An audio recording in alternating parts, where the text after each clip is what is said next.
We're here tonight to celebrate the release of Inspired and Outraged, the making of a feminist physician with author Alice Rothchild.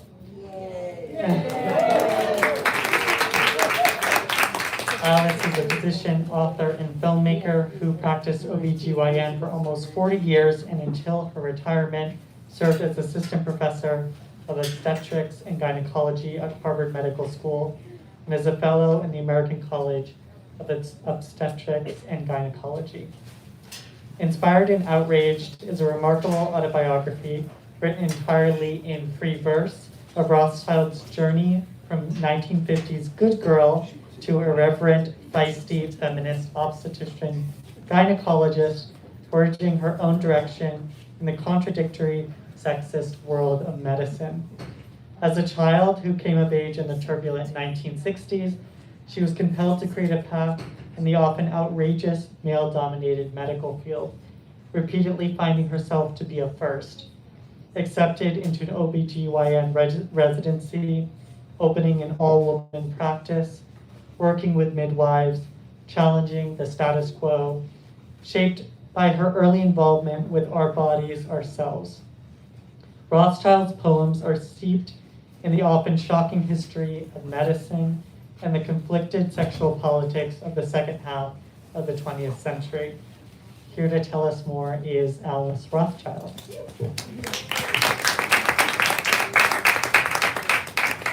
I feel like we should all go out and have a drink after that. So thank you all for coming. It's great to be here. I'm going to dedicate this talk to Amy Pett, who is a dear friend who recently died. And 20 years ago, she told me, you have to write a memoir. And I went, yeah, right. And it took me 20 years, but I finally did it. So this book is about the first 45 years of my life. And I try to explore several themes. One is, what is my maternal lineage? Who was my grandmother, my mother, me? What were our choices? I also tried to talk about, my growing up life, my family, living in the commune, all the boyfriends, all those kinds of things, as well as trying to weave my personal life into the political and historical context of the time. Because I really wanted to explore, why did I become a feminist and how did that happen? And I also wanted to explore how I developed a critical awareness about race and class. This is also a call to action because we live in dangerous times. So as many of you know, I'm a second generation, formerly nice Jewish girl from a family of Jewish immigrants who came from Eastern Europe, grew up 1950s, post-World War II, in the tumultuous 60s. I grew up in Sharon, a little town in New England with a stable, loving, eclectic family where things are never as good as they look, and went on to college and medical school and adult life. So today I'm going to focus a lot on medical school and residency, as that is where my feminism and my attitudes and understanding were really born, and my subsequent practice. And the book is divided into sections about my life, and then ends with the unadulterated, unapologetic herstory.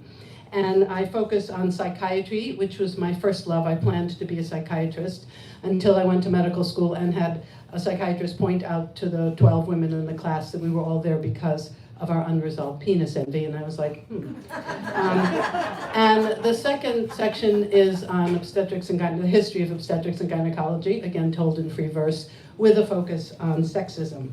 Now, I know many of you are worried about a 400-page book of poetry, but I want to assure you it is actually very accessible, and I'm going to do that by reading some poems. I also want to give you a little trigger warning because there will be things that you resonate with that make you kind of gasp, and I want everybody to feel free to take a deep breath and calm down. So I'm going to start out with a poem about childhood called Humiliation. Humiliation, 1954, Cottage Street School, Sharon, Massachusetts. In second grade, I sat next to Barry Buzzowitz. Our class, like cupcakes on display, 5 rows, 2 by 2, all vanilla with vanilla frosting. Silent reading, pairs of heads down, palms spread across, open mouths, open books, mouths moving quietly. The teacher parked at her desk, exuding the vague grown-up smell of coffee and cigarettes. lost in papers, notebooks, a red pencil tucked behind her ear. I raised my hand, like the American flag, slowly ascending at assembly, my bladder calling to me at the wrong time. There were strict wrong times in second grade. Impending catastrophe grew more urgent. My hand shot up like a jack-in-the-box. My flag waved frantically, whipped by a hurricane of, "See me, see me, see me." Fearful I would pee all over Barry Buzowitz's brown canvas, neatly tied sneakers. A warm wetness suddenly spread between my legs, puddled on the floor. "Oh, you poor dear." Mrs. O'Donnell hurried over, took my hand, led me to the girls' bathroom at the back of the classroom. Dwarfing the child-sized potty and sink, she stuffed scratchy paper towels against my bottom and crotch.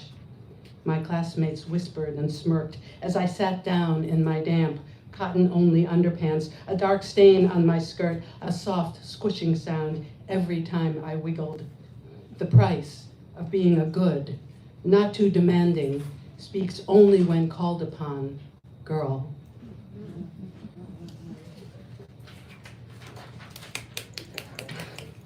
So I got through childhood and went off to college, and that's fast, yes. And went to Bryn Mawr College, which is a very sort of upper class kind of place where, as I say in a poem about this, this was my first uneasy collision with class and race. And then I finally got to graduation, which I'm going to read about. And so I talk about a number of things that happened prior to graduation, and then I read this. I had finally gotten into medical school. All you need is one. 2 waitlisted. I stood on the grassy rolling hills, neatly clipped lawns, stately gray-stoned buildings, surrounded by a roiling river of smart, accomplished, privileged women. A swarm of bees leaving the nest. The world a deeply uncertain, unwelcoming place. The facts. In 1970, banks could require a woman applying for credit have her husband co-sign. In 1970, employers could legally fire a woman for being pregnant. In 1970, conjugal rights meant that it was legal for a man to rape his wife. US laws included housing discrimination, pay discrimination, jury exclusion for women. A husband had unilateral control of property jointly owned. A woman had half the legal rights of a man, earned 59 cents to the dollar. Help wanted ads in newspapers listed jobs separately for men, just about everything. For women, secretarial, nursing, teaching in 1970. The swarm buzzed and swooped on the cusp of a new world, the frenetic winged flight, blossom to blossom, constructing a life of hard work, stinging when provoked. My class, a murder of crows, swooping out of a pine tree to dive bomb a predator, an avalanche of rock tumbling down a mountain, making a new path, a sisterhood forged in protest, outrage, ambition. 25 years later, Supreme Court Justice Ruth Bader Ginsburg said, "I ask no favor for my sex. All I ask of our brethren is that they take their feet off our necks." So as I said, I did get into medical school by the skin of my teeth, and this is a poem about that called Trouble. And so I talk a little bit about what's going on in the class, and then I say this. In microbiology, the slides of organs and diseased tissue projected on the drop-down screen were interspersed with the occasional half-naked Playboy bunny, all boobs and shimmery butts. Many of the guys thought that was funny. The few women and our male accomplices did not. We went to the dean, explained how demeaning, sexist, objectifying that felt. This apparently was news to him. Can't we take a joke? Yeah. The dedication in my Williams obstetrics textbook, copyright 1971, read, "To the men of high purpose who have sometimes jeopardized their careers in defense of the rights of all children to be well born, this text is respectfully dedicated." Women apparently were not that important when it came to having babies.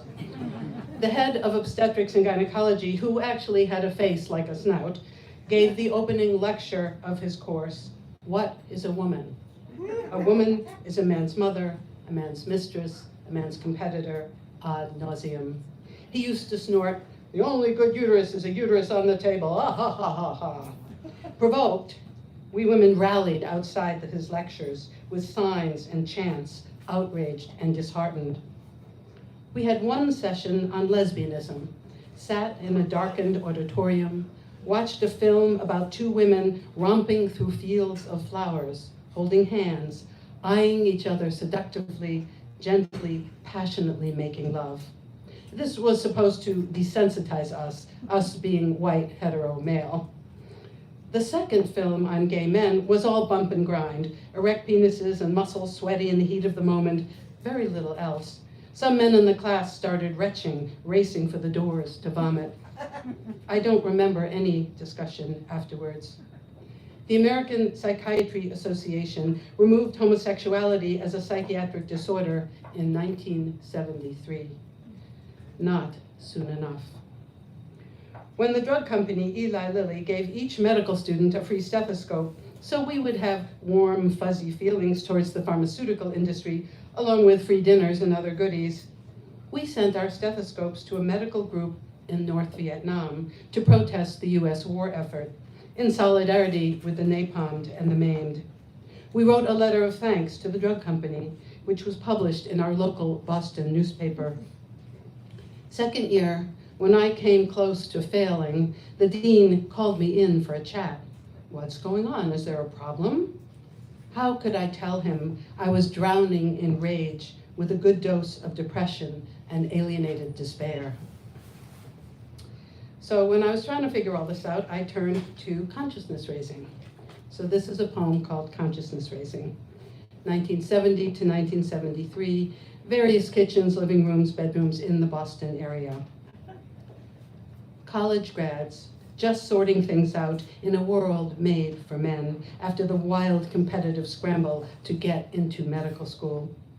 We were a flock of mismatched birds, flapping as fast as we could, soaring too close to the sun, dive-bombed by birds of prey, disoriented without a compass or patterns in the stars or the pull of the magnetic field.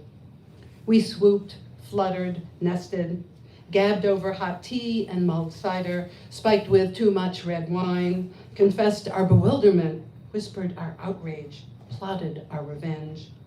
The search for sisters led us to women marching in the streets, writing self-help books, our bodies ourselves, plastic speculums, flashlights shedding light on the mysteries deep inside. We searched for new vocabulary, a radical politic to guide our way, feminism, autonomy, health, a human right, patriarchy and privilege, the avarice of capitalism, the meaning of consent, the objectification and commodification of our bodies. The magnetic field tugged, stars shimmered, we noted the terrain and topography, established our migratory flyways. A medical student or adult woman patient is not a girl, ever. Do not trust anyone who says, "Don't worry your pretty little head about that." Or, "Women are so emotional, here's a Valium for your PMS, headache, depression, anger." Pick your fights, find your allies, honor your cervix. You know your body better than any doctor. Listen to it, use those wings.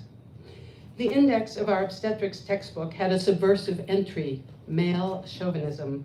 A secretary added that phrase and listed all the pages of the book. Your uterus is the size of a fist for good reason. So I had this major life crisis when I figured out I didn't want to be a psychiatrist, and then what was I going to do? So I have a poem about career choice. It's 1972 to 74, and I go through all the different careers I could have picked, and then I say this. I watched my classmates find mentors, fall in love with a field, an organ, a path, a life. I asked myself, as a feminist and a woman, Where would I make the most impact? Not the usual question. The answer, as a feminist and a woman, was painfully obvious. The field that felt most backward, most important for women, most in need of big-time radical surgery at the hands of an angry, ambitious lady doctor, obstetrics and gynecology. I debated, struggled with my sisters, circles of consciousness raising late into the night. Could I survive 5 years of training, years of surgical instruction, attitudes that made me crazy?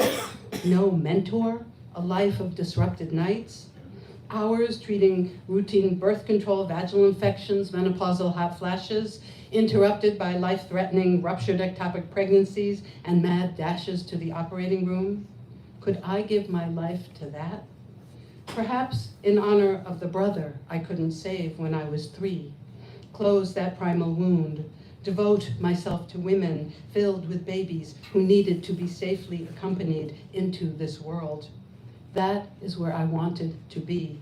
For all those reasons, I packed my dynamite, filled out my applications, readied for battle. So when you're in medical school, no matter how depressed or angry you are, you do have to learn how to be a doctor. And so this is a poem about physical exam, called Physical Exam. 1972, Boston University School of Medicine, Boston, Massachusetts. Male students stripped to the waist, breaking the boundaries between social touch and medical touch. Usually, students do not take their clothes off during class. Usually, we do not touch each other's naked bodies in class anyway.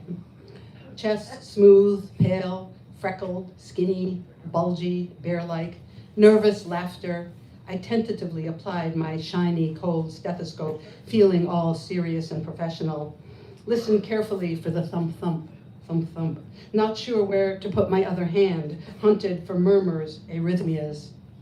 They wouldn't let the women strip because of, our breasts. The class learned that on a plastic model, not at all like the real thing, we called Betty the Boob. And then I go through all the different organs that we learned to do, and then I say, the pelvic exam was a frightful combination of dismay, discomfort, curiosity. The models, prostitutes. Who else would be willing to have a clutch of shaky, sweaty, gloved hands poke and prod that private place again and again for a price? The woman spread her legs silently, an anonymous crotch. That did not feel right. I wanted to say to all the men in my class, but didn't, this woman is a person. When you do a pelvic exam, imagine yourself buck naked, legs in cold metal stirrups, your jewels hanging limply in the cool office air, a gloved hand poking and prodding, squeezing your balls, judging, telling you to breathe normally. Just imagine that. Spiffed and buffed, in a starched white coat, my name pinned to my front pocket, real doctor-like, a respectable dress, sensible shoes, wild hair corralled in a bun, my face framed by the most demure of my hippie earrings, I drove to Chelsea Naval Hospital to see my first practice patient. The institution, all male docs, male nurses, male patients, and me. I spent hours writing out all my history and physical exam questions on white file cards, a clipboard ready to record the answers. Cloaked in nervous anticipation, stethoscope casually draped around my neck, clutching a shiny black pretend alligator skin bag, gift from the pharmaceutical company, I arrived at the nurse's station, took the card with my patient's name, sailed down the open ward as if I had done this 1,000 times before. I pulled the curtain around my assignment, an unconscious, jaundiced male with skinny legs and a massive belly. Overwhelming relief. I knew his diagnosis, hepatic encephalopathy. Translation: severe, probably alcoholic cirrhosis of the liver, leading to a deluge of toxins that affected his brain. Translation: I didn't have to talk to him. I leaned my file cards up against his still body, tenting the sheets, started my exam, beginning at the top of his pale, yellowed head. My next practice patient was a strapping, muscular, crew-cut Navy man, probably my age, I had my shield of file cards and clipboard and was doing a respectable job of appearing to be a thorough, unusually obsessive doctor, until I got to the hernia exam. I hadn't quite figured out the technicalities of that, how to reach down and stick my finger into the sides of his testicles. Do I face him, stand behind him, lift up the gown? Somehow, in my flurry of incompetence, I ended up on my knees facing him. He was stark naked. When I asked him to cough, his penis bounced in my face. I wasn't sure which one of us was going to die first. So got through medical school and did a residency at Lincoln Hospital, which some of you may know was an amazing place to be training because there was a collective and all sorts of things. So I'm going to read a little bit. I have a whole trilogy on Lincoln Hospital. And so this is called To Be of Use, 1973 to 1975, Bronx, New York. Lincoln Hospital survived as a last stop before death, resuscitated by an affiliation with Einstein Medical College, where house staff trained on the poor, dreamt of moving on to care for real patients, paying middle-class white, in private offices in the cities and suburbs. As the hospital sank into negligent obscurity, the interns and residents trended brown, increasingly from the Philippines, India, Pakistan, Taiwan. Decent, hard-working foreign medical graduates, unacculturated to the wants and needs of the American South gone north, and island people surviving the streets of New York, taken down by alcoholism, heroin addiction, the spilling of blood by well-armed gangs, police aggression, pulled in disparate directions by church leaders, pimps, local bosses, the Black Panthers, and Young Lords. There were angry takeovers, demands for a people's program, a community-run methadone treatment with a good dose of anti-colonial, anti-capitalist political education and acupuncture. There were upheavals, sit-ins, arrests, a painted bedsheet flapping from the 6th floor hanging over the expressway, seized the hospital to serve the people. A call went out for house staff with a socially and politically conscious orientation to come train in the service of the community, to challenge hierarchy and authority, old ways of thinking. The collective formed doctors, nurses, mental health workers, young lords with berets and power handshakes in a heady, messy, uneasy, fractious coalition, ready to make revolution, full of idealism, burdened by a 100-hour work week and very sick patients. I wanted to be there. I wanted to be useful on the front lines in the grit of medicine and poverty, working for the neglected and forgotten, a transformative challenge to the past. Medical school was also a very radicalizing experience, as I've said, and I want to give you a flavor for what that was about. This is called See No Evil, and I did a lot of my 4th year in New York, 1974, Brookdale Hospital, Brooklyn, New York. The woman sat up in bed, rocking, groaning, father still not allowed in labor and delivery, her chestnut hair matted, rubbing her swollen belly, hut-hooing herself to full cervical dilatation, bathed in the earthy sense of blood and amniotic fluid. I was so excited to see a mother doing natural childbirth, focused, breathing, in touch with the rhythms of labor. She had taken all the classes. She wanted to have her baby her way. She was in control of a totally out of control moment, birthing being wildly primordial. When she pushed with all her fierceness, I felt the magnificent power of her body, a primal life-giving force, womb goddess-like, channeling the women who labored and birthed before her. I was awestruck. As the baby's head began to crown, my heart quickened. But the anesthesiologist snapped a mask over her face. Take the edge off, dear. Her obstetrician whipped out his forceps, cut a huge episiotomy, opening her vagina, slipped the forceps over the baby's head, and dragged it out the last inch of the birth canal, robbing her. The doc turned to me, his eyes like darts over his mask. He held his hands over his ears. you didn't hear that. His eyes, you didn't see that. His mouth, you will keep silent. His crotch, you will not say what I did. Got it? So I did get into an OBGYN residency in Boston, and this is the first day of residency. It's called Modern Delivery, 1975, Beth Israel Hospital, Boston, Massachusetts. What I learned the first week of my residency on the night obstetrics rotation, 8 p.m. to 8 a.m., 6 nights a week. When a woman arrives in labor, get the IV started quickly. Translation: labor is a dangerous, life-threatening, unpredictable process. She could bleed to death, seize, die, or otherwise be endangered.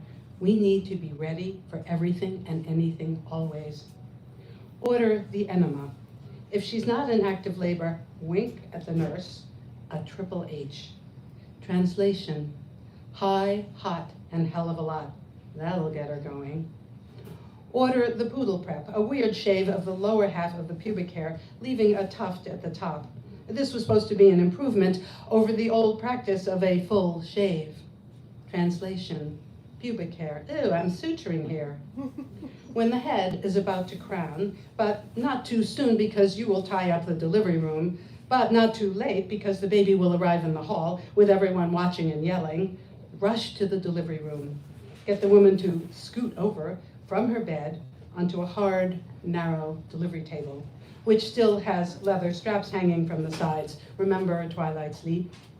While the lady is having contractions and an intense impulse to push, and the nurse is urging, blow, blow, blow, arrange the woman flat on her back, legs dangling in stirrups, a bright surgical light aimed at the area of interest, everyone around her scrubbed, gowned, masked, as if for major heart surgery.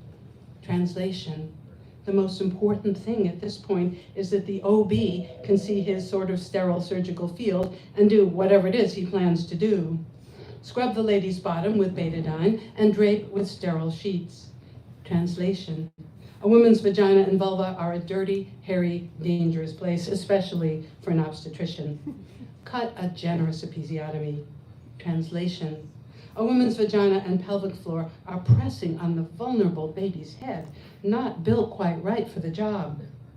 It's a miracle anyone survived birth before we came along and improved everything. And this is another residency poem. The thing is, 1975, Beth Israel Hospital, Boston, Massachusetts. The thing is, he was a prominent doctor, famous man, leader in the field, and I was just a first-year resident learning how to do colposcopy, which is like looking at the vulva, vagina, and cervix through binoculars. The thing is, when he stared inside that woman and I held her hand because I was just learning, and when he said with the speculum inside, the cold metal holding her open, well, it looks like cervical cancer, my eyes met her wide open, frightened eyes, and I squeezed her hand and thought silently, because I was only a small, insignificant resident, this is not how you tell a beautiful, whole, thinking, feeling woman who is more than just her cervix that she has cancer. This is not the right way to do that. The thing is, when the faculty and residents and wives were at his house chatting and nibbling fancy cheese and fancy cakes and balancing little china plates and saucers without spilling, and he snapped at his wife because she doesn't even know how to make a good cup of coffee, and I saw the humiliation in her eyes, but I was just a small, insignificant resident, so all I could do was share her humiliation in my heart and think, this is not how you treat the woman, whether or not she makes a good cup of coffee. You could make it yourself, goddammit, if you have so many opinions about fucking coffee. The woman who has stuck by your side, washed your underwear, and made your bed, and raised your children, and put all those little delicacies in circles on that expensive china. This is just not the right way to do that. So I made it through 4 years of residency, and then started a practice with some friends who are all here. And this is a poem called Having It All. 1979 to 1988, Urban Women and Child Health, Jamaica Plain, Massachusetts. An urban practice located on the first floor of an apartment building for senior citizens. A trolley rattled by past a gas station, a funeral home, drugstore, pizza parlor on the corner. A nonprofit with a community board. We were finally in control of our lives, we thought. In control of how we practice medicine. No men at the hospital offered us jobs in their upscale practices. Women partners were not considered a selling point yet, plus they thought we were too much trouble, maybe even a threat. 2 women obstetricians, a pediatrician, midwives, nurse practitioners, a private office, 3 health centers. We tried to serve everyone and loved it. Insured, Medicaid, Medicare, self-pay, sliding scale, no pay, barter. Health centers paid $24 per hour, Medicaid, $4 a prenatal visit, private patients subsidized everybody. We struggled to cover our costs, our own meager salaries. 2 pediatricians joined us. It was hard to hire other obstetricians, the pay too low, the call too much. 2 health centers ultimately went bankrupt, another big no pay. The waiting room quickly filled with local Black and Hispanic families, white working class folks, Cambridge feminists from across the Charles River, suburban white ladies looking for lady doctors, living in Wellesley and Newton, yuppies, young urban professionals, the vanguard of gentrification, lesbians, folks with cerebral palsy, paraplegia, avoiding pregnancy, pregnant, menopausal, everything in between. Opening day, the toilet overflowed. I scrubbed the floor myself. One night when the electricity blinked, refrigerator failed, the pediatrician raced over to rescue our vaccines from oblivion. Appointment times were generous. In the beginning, every woman was given a copy of Our Bodies, Ourselves, the Bible of the feminist movement. We were committed to supporting, educating, healing in its broadest sense. Our cheerful, frenetic office manager had a psychotic break. Her desk filled with unpaid bills, we discovered when our beepers stopped working. She never got through sending out patients' bills either. Free care from R to Z. We were very popular. The only all-woman OBGYN practice in the Boston area, working directly with pediatricians. We catch them and toss them to you. We taught classes, offered backup for home births, which were shunned and belittled by the mainstream establishment, spent long hours in the hospital supporting women in labor, thrilling, exhausting, sisterly work, not cost-effective from a business point of view. Patients loved the midwives. The hospital refused to give them privileges in labor and delivery until the month we closed, 8 years later. When the baby's head crowned, one of us docs would rush in, hang discreetly behind the curtain while the midwife attended the delivery. The doctor sent the bill, signed the birth certificate. We were mostly young women, professionals and staff, supportive of our own pregnancies, parenting, a 3-month maternity leave, a very radical policy. At meetings, someone was always pumping, spraying warm milk from overflowing congested breasts. Over 8 years, we had 10 babies. That was just the docs and the nurse practitioner. The hospital staff, our former mentors and supposed friends, refused to help with maternity coverage. Not part of the Old Boys Network. I was told our patients were too challenging. Translation, poor, needy, outspoken, knowledgeable. OBGYN malpractice skyrocketed to $85,000 per year per obstetrician. That was the reduced rate for Harvard docs. We always said we would close when our malpractice was more than our salaries. As usual, we had no role models. We defined our priorities as doctors and working mothers, admitted our fears, self-doubts, supported each other, mourned together. I played doctor, surgeon, psychiatrist, social worker, office manager, plumber, colleague, mother, wife. When it was all over, I was having it all. Our patients gave us a huge goodbye party at Lars Anderson Park. I still remember the photo, surrounded by piles of goofy, smiling kids, our babies. So after you've been in practice for a bit, you get to take oral boards and become a fellow in the American College of OBGYN. Oral boards, 1981, a fancy hotel, Chicago, Illinois. Fortified with coffee and Imodium, my deranged gut seething with anxiety, I wait in a sea of anxious men in a much too small room for my name to be called. Dark suits everywhere. I obsessed over the critical female question, what to wear. Demure but intelligent, not too threatening. White blouse with a curved collar, ladylike thin red scarf, gray wool jacket, blue skirt, leg shaved, pumps, small stud earrings, a dab of lipstick, loopy curls tucked in a bun. A cross between librarian and missionary. We each are led down corridors like rats in a maze to our own test sites, an ordinary hotel room where I face a microscope, a pile of pathology slides. Name the organ and the disease process. This section will end in 60 minutes. I stare at the inviting double bed, the small square radio. Force myself to focus, focus, focus. An hour later, a famous professor clicks open the door. He brings a slide projector with medical histories, electronic fetal monitor tracings, x-rays, clinical dilemmas. He can ask me anything. I want to ask him, do you remember that I was the first woman accepted to your residency program in the history of the universe, and I turned you down? Focus, focus, focus. An hour later, two rotund, congenial Southern gentlemen review my case list.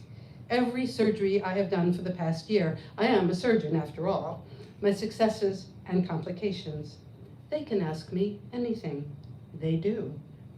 Do you plan to marry? Do you plan to have children? Will you be able to practice medicine? Ding, ding, ding. Brain racing. I could sue the pants off you, which would not be pretty.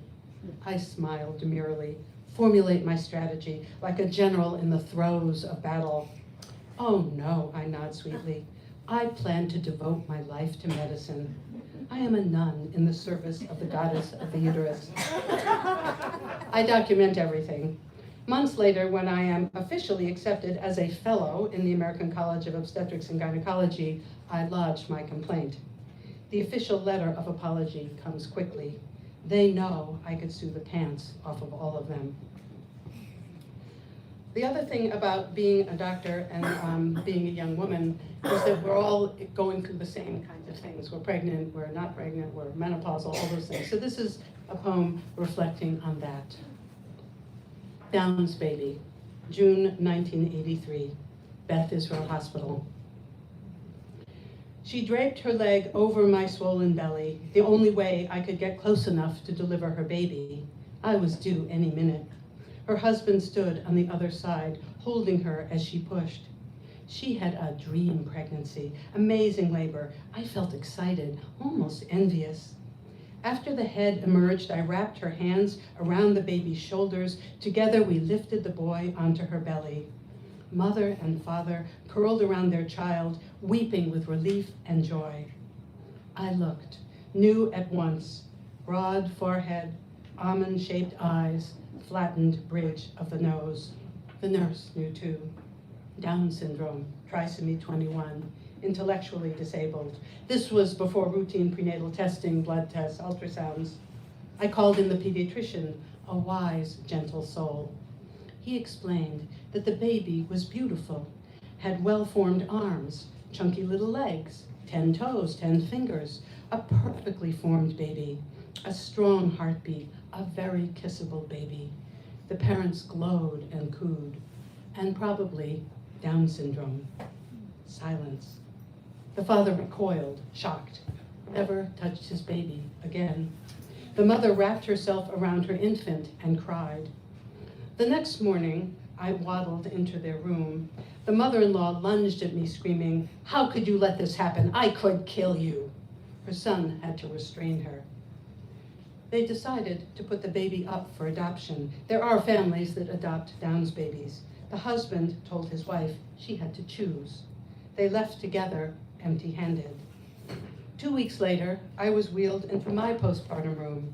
I could hear my roommate through the blue checkered curtains, a big, adoring, working-class Italian family, smells of garlic and tomato sauce, blue balloons bouncing off the ceiling, a baby boy, broad forehead, almond-shaped eyes, flattened bridge of the nose. They could only see what was beautiful. Now it was my turn to weep.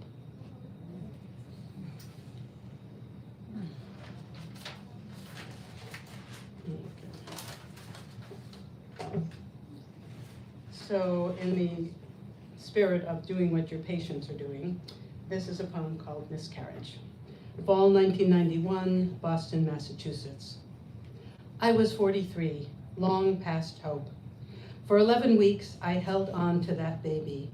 Held on, held on, held on, wrapped my strong mother arms, my sturdy, welcoming uterus, holding my baby, holding, holding, holding on, even as it died inside me.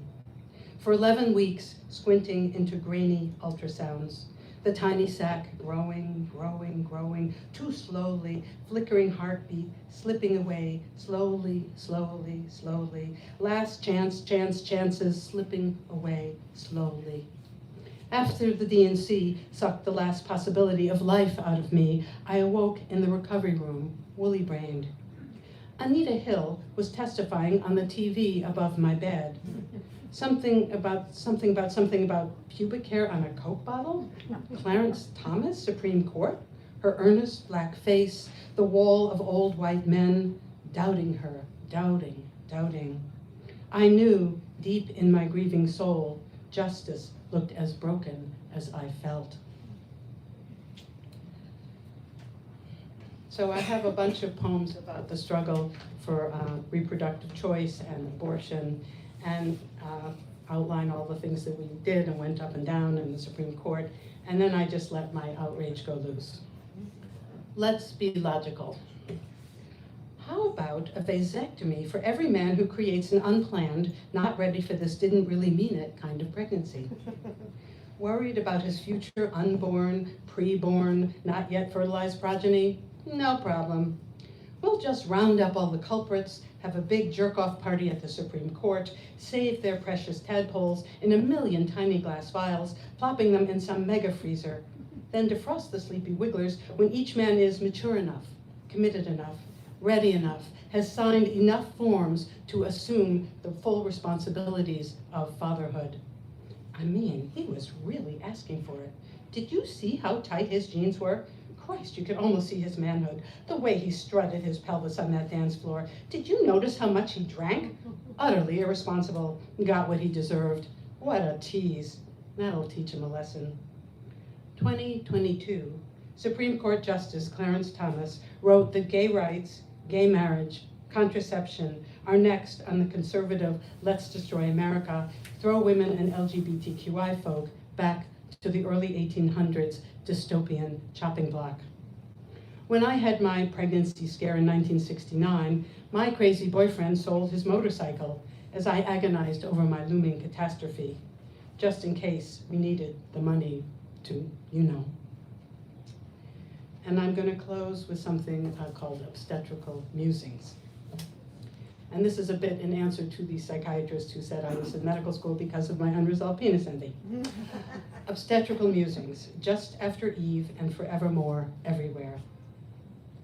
A pregnant person is crammed with underappreciated organs. The placenta, with its thick, ropey blood vessels glistening in the dark, rooted to the walls of the womb like a great, life-giving beech tree. The cervix, a tight-fisted neck, molded to the southern end of the uterus, a pink mouth with many faces, tight, puckering, pouting, laughing out loud, holding the baby in, then magically, with the help of prostaglandin and a whole lot of effort, letting her out. The vagina, a narrow tunnel with such versatility, squeaking in tampons, warm and moist for penises and other pleasures, stretching like a giant balloon around the baby's bowling ball head.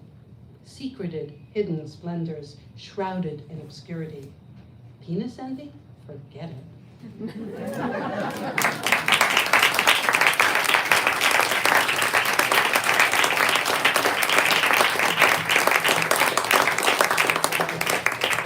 So I should just say I'm making this into an audiobook and I'm reading it myself, which is a whole nother education, so it will sometime become out an audiobook. And I have a MailChimp if anyone is interested in knowing what I'm doing and seeing what I'm writing. So now we're going to open it up for Q&A.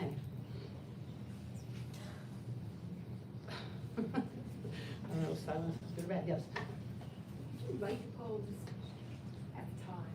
So did I write the poem, you mean in order?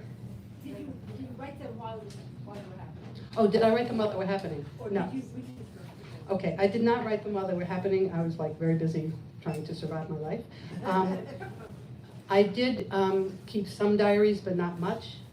But what happened was that once I decided to write a memoir, and I tried writing it in prose and it just didn't sing, these memories started coming to me in poetry, in total disorder, not in chronological at all. And you know, like I'd be hiking and I'd have to stop every 10 minutes to write something down until my husband like decided that either I was going to hike or I was going to write a book on the mountain, but I couldn't do both of them. So we had to have a deal. You know, when he peed, I wrote. When we had lunch, I wrote. And Still every 10 minutes. it was still every, well, he's up to 20, okay. And so it was sort of like self-analysis, like one memory led to another, and it was just like this cascade that I couldn't turn off, and it just was happening, so I wrote it all down. Now, obviously, when things come bubbling up into your brain, a lot of it is high quality. So it gives you an idea or a theme or a phrase that grabs you. And then I would work it, and I would work it and work it and work it. I did have a, you know, unfortunately when I moved to Seattle, I threw out a huge number of things, but I had a couple of boxes of letters, like I have letters from my mother, one of them is in this book, and other things that reminded me of things that then would remind me. So when I thought I had like exhausted what I needed to say, I had this vast amount of jumbled poems, and every poem I worked with my critique group. I sent some of the poems to people I thought could give me feedback, but then I had to order it. So it was a real challenge to figure out how to present it and how to divide it into manageable parts, and you know, so that was another whole process. And then I sent it out to publishers, and I sent it to publishers of memoir, who all said it was a poetry collection. And I sent it to publishers of poetry, who all said it was a memoir. So I thought, well, that was a useless exercise. And I put it down and started working on the next thing, because that's what you're supposed to do. And a year and a half later, I get this email from a publisher that I didn't even remember sending, because I had such a long list, saying, we came across your email, which we had missed, and we want to publish your book. And I'm like, what? And that's how it got published.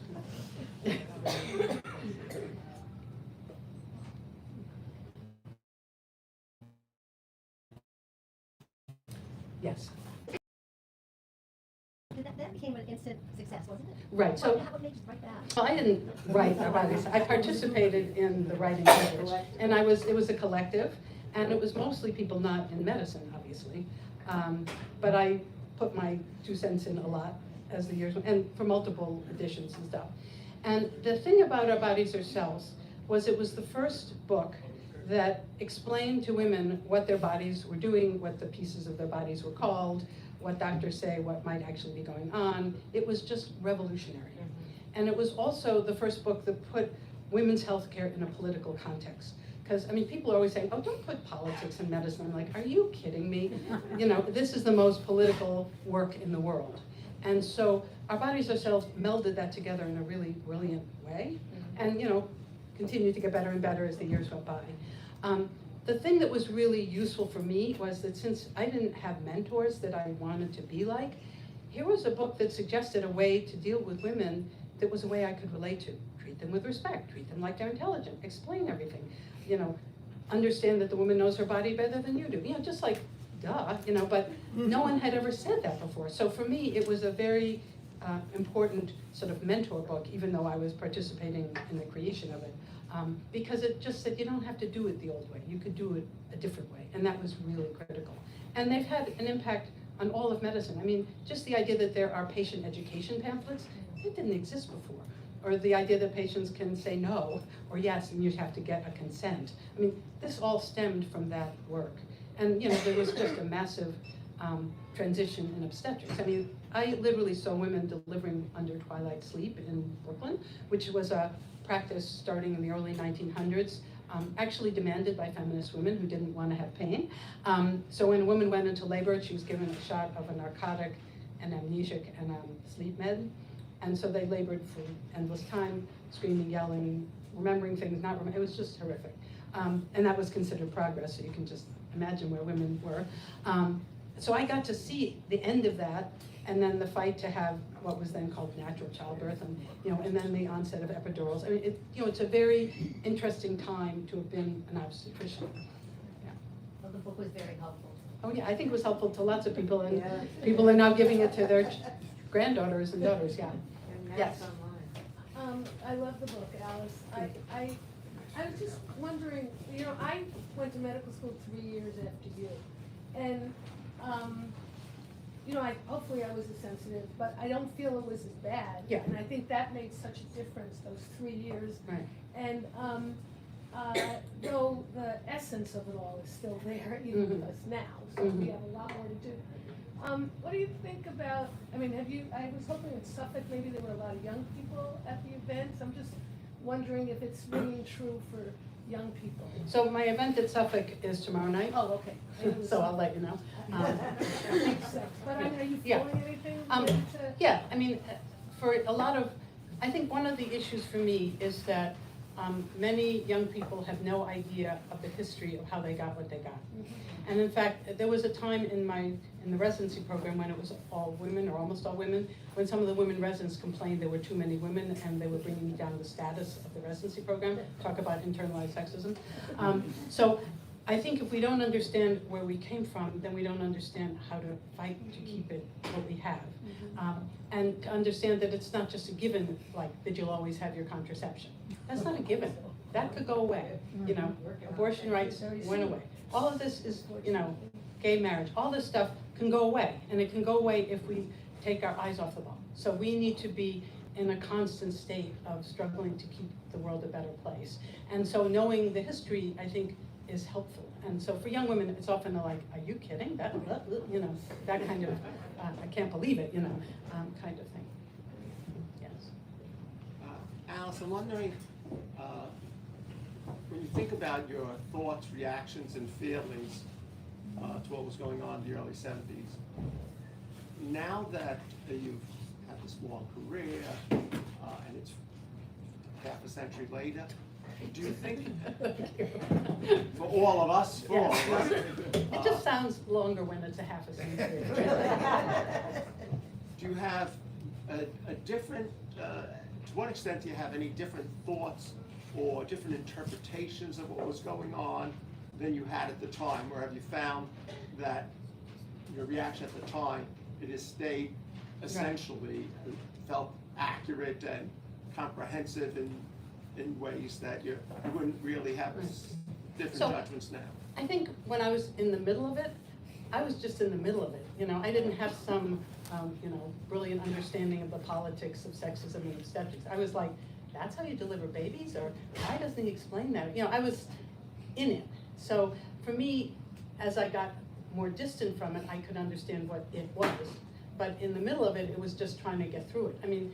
When you're a first-year resident, you have no power. You're terrified. You need to learn all this stuff. There are all these people who know more than you, who you are beholden to. You're terrified you're going to make a mistake. Understanding the politics of the situation was like number 99 on the list. So I think the book reflects a long process of thinking about this stuff. It's not like it happened right away. Yes. I was really in and out, and I did not expect to be here when I came tonight, but I really enthralled by your talk, and good. I especially really loved your last poem about, who the fuck would think that penis envy is a thing?